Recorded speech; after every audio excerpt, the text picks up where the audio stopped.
When you walk up to your fire pit, you will notice this box, of course. That is installed on the side of your enclosure. You will notice that the valve control knob is pointing to the off position.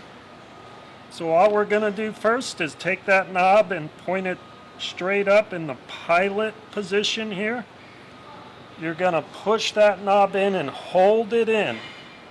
Then hit the igniter button with your other hand. That's going to light the pilot. You can now let go of the igniter button. You'll notice I'm keeping the valve knob pushed in. What we're doing there is giving a few seconds, about 10 to 15 seconds, to allow that thermocouple to warm up. I let go of the knob, and you'll notice that the pilot will stay lit. So right now we've got pilot, but we've got no burner. So in order to get burner, we're just going to push it in a tiny bit, rotate it all the way over. Now we've got burner.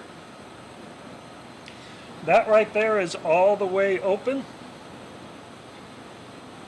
And you notice we can adjust this flame from low to high from basically the pilot position all the way over to main. But again, that gives you some flexibility with your flame height where you don't get with a lot of units.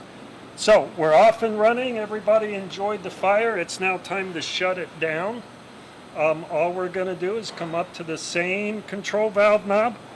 Going to turn it back to pilot. You'll notice your burner will go out.